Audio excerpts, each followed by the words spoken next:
એક વિદ્યાર્થીની હત્યા થઈ હતી અને એ પછી વધુ એક સ્કૂલમાં અમદાવાદમાં માથાકૂટ થઈ। જો કે સ્કૂલ બહાર આ માથાકૂટ થઈ હતી। ઘાટલોડિયાની નેશનલ સ્કૂલ બહાર ગઈકાલે માથાકૂટ થઈ હતી, જેમાં વિદ્યાર્થીને મારવામાં આવ્યો હતો, લાકડીઓ અને પટ્ટા વીંજાયા હતા।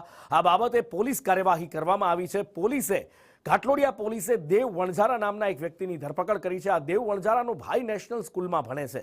દેવના ભાઈની માથાકૂટ થઈ હતી અને એણે મારામારી કરી હતી। સ્કૂલ બહાર 4 વિદ્યાર્થી અને 3 લોકોએ એક સગીરને માર માર્યો હતો। આ વિદ્યાર્થીને સગીરે હાથમાં છરી મારી હતી। ઈજાગ્રસ્ત વિદ્યાર્થીની હાલત અત્યારે સ્થિર છે। સગીરની સાથે સાથે 8 બીજા વિદ્યાર્થીઓ સામે પોલીસ દ્વારા કાર્યવાહી કરવામાં આવી છે। શાળામાં ભણતા વિદ્યાર્થીઓમાં એક જ ક્લાસમાં ભણતા વિદ્યાર્થીઓમાં કોઈ બાબતે થોડાક દિવસો પહેલા ચડાઉતરી થયેલી, એ જ બાબતે આજે મારામારી થયેલી હોવાનું પ્રાથમિક દ્રષ્ટિએ બહાર આવેલું છે। અને કોઈ ગેંગવોર કે કોઈ પણ ગ્રુપની વચ્ચે ઝઘડો થયો હોય એવું હજી સુધી તપાસમાં નથી બહાર આવ્યું। જય ભામરે નામનો જે વ્યક્તિ છે એ કેમ્પસની બહાર કોઈ જગ્યાએથી પ્લાસ્ટિકની મજબૂત પાઇપ લાવી અને નિખિલના માથામાં મારેલાનું પ્રાથમિક દ્રષ્ટિએ ધ્યાનમાં આવેલું છે।